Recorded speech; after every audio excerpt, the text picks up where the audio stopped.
आज की movie Taiwan के एक रियल हॉन्टेड हाउस पर बेस्ड है, जहां कोई भी इंसान पूरी रात नहीं रुक पाता और यहां रियल में कई लोगों ने अपनी जान भी गंवाई है। ये घर इतना भूतिया है कि यहां आने वाले सैनिक भी यहां रहने वाले घोस्ट का शिकार बने हैं। पर इस रियल हाउस के हेटेड बनने की पीछे की कहानी बहुत ही दर्दनाक है। वैसे वीडियो के अंत में आपको इस हेटेड हाउस के कुछ रियल इनसाइड इमेजेस के साथ साथ उस कुएं को भी दिखाऊंगा जहां से यह सब शुरू हुआ था, जिसे देखकर आप भी यहां आने से पहले 100 बार सोचिएगा। तो इस वीडियो को अंत तक जरूर देखिएगा। फिल्म की शुरुआत में हम एक आदमी को देखते हैं जो काफी डरा हुआ है। कोई लड़की उसे मास्टर कहकर बुला रही है, लेकिन वह किसी को देख नहीं पा रहा होता है। वह आदमी डर के मारे घर से बाहर आ जाता है, लेकिन वह आवाज लगातार उसका पीछा करती है, जिसकी वजह से वह हवा में गोलियां चलाने लगता है। इसके बाद कोई अनदेखी शक्ति उसे अपने वश में कर लेती है और उसी के हाथों उसे गोली मरवा देती है। फिर हम उसकी पत्नी को एक तांत्रिक के पास देखते हैं। तांत्रिक उसे बताता है कि उसके पति को एक चुड़ैल ने मारा है और वह अभी भी उस नहर के पास भटक रही है। इसी वजह से उनके बेटे की किस्मत में आने वाले 14 साल तक पानी से जुड़ी एक आपदा लिखी है। इसलिए उसके बेटे को पानी के आसपास के किसी भी जगह से बचना होगा। एक पल की भी लापरवाही हुई तो उसकी जान चली जाएगी। इसीलिए अगर यह बच्चा किसी तरह 15 साल तक जी जाए तो उसकी माँ उसे यहाँ वापस जरूर लेकर आए। यहाँ वह औरत उस तांत्रिक से पूछती है कि उसका यह नवजात बेटा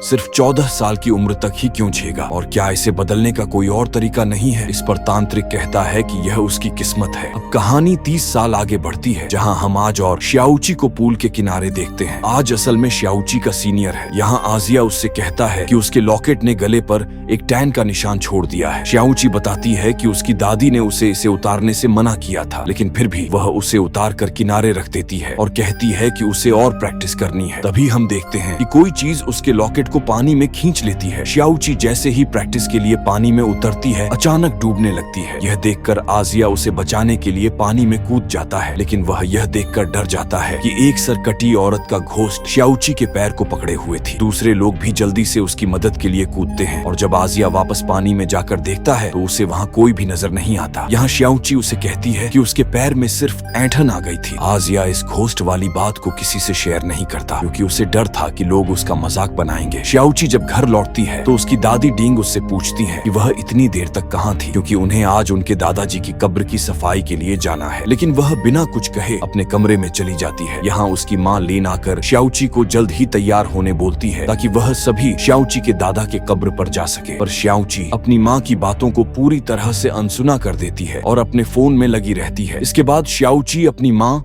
और दादी के साथ पहाड़ों पर मौजूद कब्र की सफाई करने जाते हैं। जब डींग और लीन प्रार्थना कर रहे होते हैं तो हम देखते हैं कि श्याओची एक तरह के सम्मोहन में वहां से दूर चली जाती है और पहाड़ से नीचे उतरने लगती है। दूसरी तरफ हमें आया और उसके अंकल को एक लाश का पोस्टमार्टम करते दिखाया जाता है। उसके अंकल आजिया को बताते हैं कि अगर किसी की मौत के समय मन में कोई अधूरी इच्छा या शिकायत रह जाए तो उसे स्वर्ग में जगह नहीं मिलती। यह वैसा ही है जैसा तुम लोग अक्सर कहते हो कि कोई जगह भूतियां हैं। इसका मतलब है कि उस जगह पर ऐसी आत्माएं हैं जो धरती से बंधी हुई हैं और यहाँ से जा नहीं पाई हैं। आज जिया उन्हें बताने की कोशिश करता है कि उसने सुबह एक घोस्ट देखा था, लेकिन उससे पहले ही उसके अंकल उसे पहनने के लिए एक ब्रेसलेट देते हैं और कहते हैं कि वह इसे कई सालों से पहन रहे हैं। उसकी माँ ने मरने से पहले उन्हें आज का ख्याल रखने की जिम्मेदारी सौंपी थी और आजिया ही परिवार में अकेला है जिसे उसके अंकल की तरह यह खास काबिलियत विरासत में मिली है। असल में उसके अंकल की ही तरह आजिया भी वह देख सकता था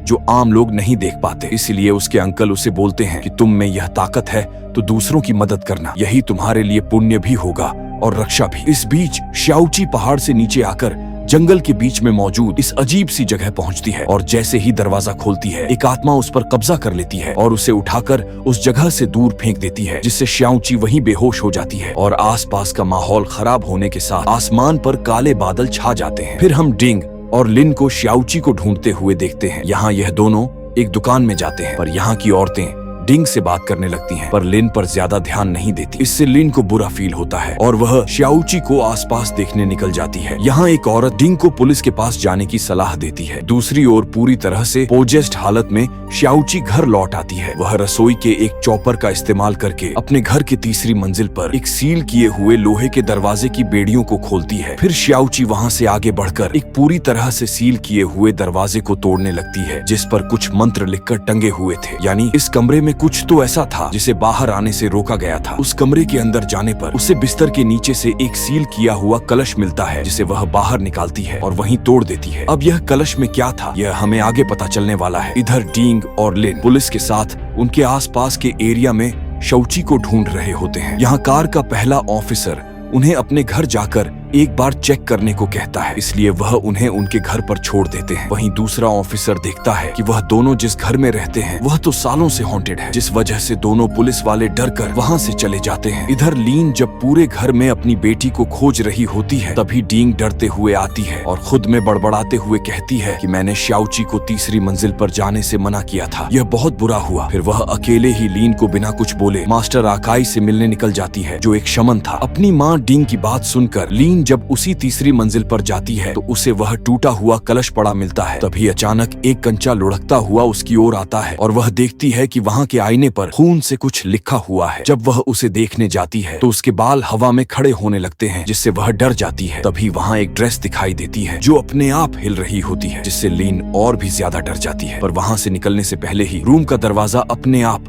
बंद हो जाता है। वह मदद के लिए अपनी माँ और शाओची को पुकारती है, लेकिन तभी उसके माथे पर खून की कुछ बूंदें टपकती हैं, जिसके डर से वह एक अलमारी में छिप जाती है। तभी अचानक कोई अलमारी का दरवाजा खोलता है। असल में वह आजिया था। यहाँ लिन जब बाहर आती है तो वह बताता है कि आजिया असल में शाओची का सीनियर है और वह शाओची को ढूंढने उसके घर आया था। और जब उसने लिन के चीखने की आवाज सुनी तो वह ऊपर आ गया। लिन उसे बताती है कि वह शाओची की माँ है और पूछती है कि शाओची कहाँ है। आज जिया बताता है कि शाओची ने उसे दोपहर में एक टेक्स्ट मैसेज भेजकर उसे लेने आने के लिए कहा था, लेकिन उसके बाद वह फोन नहीं उठा रही है। आजिया कहता है कि उसे लगता है कि शाओची किसी मुश्किल में है, पर तभी आईना टूट जाता है, जिससे वे दोनों डर जाते हैं। वे दोनों देखते हैं कि आईने के पीछे बिल्कुल उनके घर जैसी ही एक और जगह है। यहाँ लिन को अचानक कुछ धुंधली तस्वीरें दिखती हैं, जिनमें वह एक लड़की को देखती है। तभी उन्हें दूसरी तरफ से शाओची के रोने की आवाज सुनाई देती है और आज जिया और लिन उस आईने के दूसरी ओर चले आते हैं, जहाँ नीचे की ओर वे शाओची को रोते हुए देखते हैं, जो कुएं के मुहाने पर खड़ी होकर यह कह रही होती है कि उसे बचाने कोई नहीं आएगा। अगर उसकी बलि दे दी जाए तो बाकी सभी शांति से रह सकेंगे। यहाँ शाओची ने वैसा ही ड्रेस पहना हुआ था जैसा लीन ने उस कमरे में देखा था। यहाँ लीन उसे रोकने के लिए आगे बढ़ती है, लेकिन शाओची कुएं में कूद जाती है। तभी एक घोस्ट लीन को भी पकड़कर कुएं में खींचने की कोशिश करता है, लेकिन आजिया वहाँ आकर कुछ मंत्र पढ़ने लगता है और लिन को उस घोस्ट से बचा लेता है। वहाँ से भागकर वे दोनों एक मेज के नीचे छिप जाते हैं, जहां आजिया उसे बताता है कि कुएं में कूदने वाली शाओची नहीं बल्कि एक घोस्ट था। वह लीन को यह भी बताने की कोशिश करता है कि वह भूतों को देख सकता है, लेकिन तभी कोई उस मेज को ही वहां से हटा देता है। आजिया उससे कहता है कि उन्हें तुरंत वापस जाना चाहिए, लेकिन तभी कोई शंग शिन का नाम पुकारता है और लीन आवाज का पीछा करते हुए तीसरी मंजिल पर चली जाती है। वहाँ उसे शाओची मिलती है जो खुद को मारने की कोशिश कर रही होती है, लेकिन लिन उसे रोक लेती है। शाओची कहती है कि यह सब उसकी गलती है। तभी आजिया भी वहाँ आता है जो लिन को बताता है कि यह शाओची नहीं है। तभी हम देखते हैं कि लिन के हाथ में एक गुड़िया है जिसका सर वहीं गिर जाता है। आजिया देखता है कि आईने के उस पार जाने का पोर्टल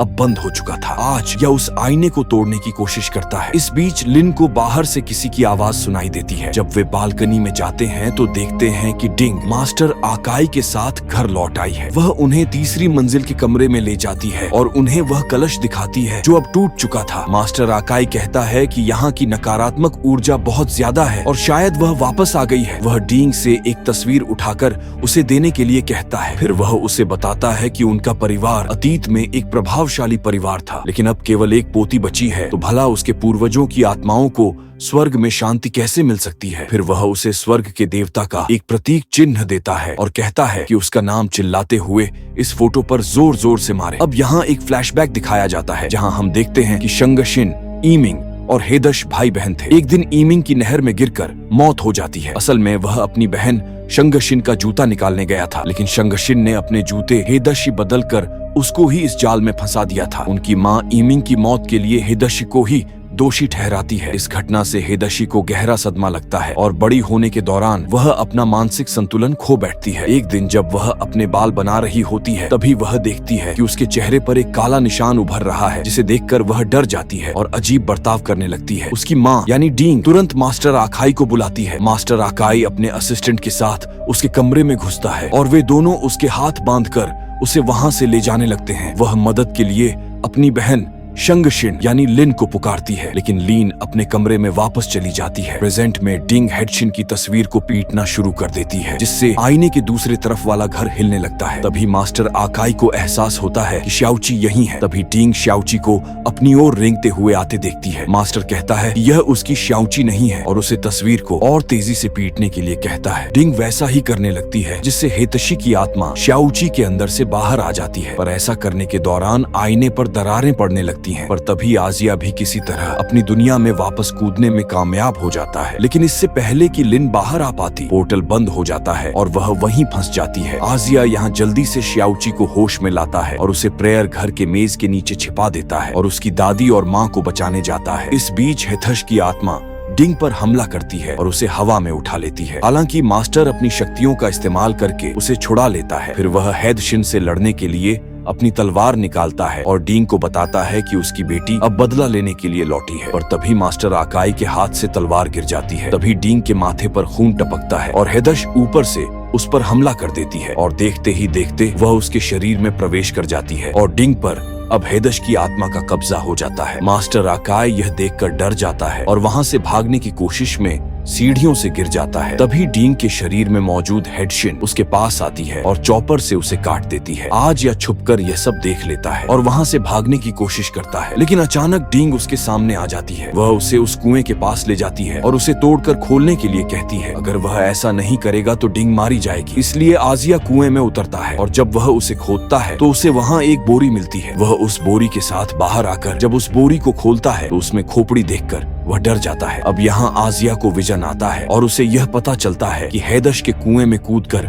जान देने के बाद मास्टर आकाई ने डिंग को झूठ बोलकर मजबूर किया था कि परिवार की शांति के लिए हितैषी के शरीर के हिस्सों को अलग करना होगा, वरना वह आत्मा बनकर आएगी और इस घर के सभी लोगों को परेशान करेगी। इसलिए उसके शरीर को जलाकर बांस के जंगल में रख दिया गया था। उसके सिर को उसी जगह सील करना होगा जहां उसकी मौत हुई थी, यानी कि उसी कुएं में, और उसके कपड़ों के टुकड़े, टूटे बाल और उसकी कंघी को उसके बिस्तर के नीचे रखना होगा, यानी तीसरे मंजिल के कमरे में जहां श्याओची ने बेड के नीचे रखा कलश तोड़ा था। यह सब देखते ही आजिया बुरी तरह से चौंक जाता है। तभी हितैषी अपनी खोपड़ी के सामने बैठती है और डिंग के सर को वहां जोर जोर से पटकने लगती है। तभी श्याओची भी उसे रोकने के लिए वहां आ जाती है, लेकिन डिंग उसे पीछे धकेल देती है। आया यहाँ हितैषी को कहता है कि मास्टर आकाई की वजह से उसकी बॉडी को मरने के बाद भी सम्मान नहीं मिला, पर वह तो पहले ही मर चुका है, इसलिए वह अब डिंग को जाने दे। इसके अलावा आजिया कहता है कि अगर उसकी कोई अधूरी इच्छा है तो वह उसकी मदद कर सकता है। हितैषी उसे अपनी और अपनी बहन की कब्र एक साथ बनाने के लिए कहती है। फिर हमें लीन को दिखाया जाता है जहाँ हितैषी सामने आती है और कहती है कि आखिर वे मिल ही गए। वह कहती है कि वह यहीं मरी थी और यहीं फंसी हुई है और उससे पूछती है क्या उसने कभी उसके बारे में सोचा। लिन कहती है कि उसे नहीं पता कि हितैषी ने आत्महत्या क्यों, जिस पर हितैषी कहती है कि जब वे लोग उसे ले जा रहे थे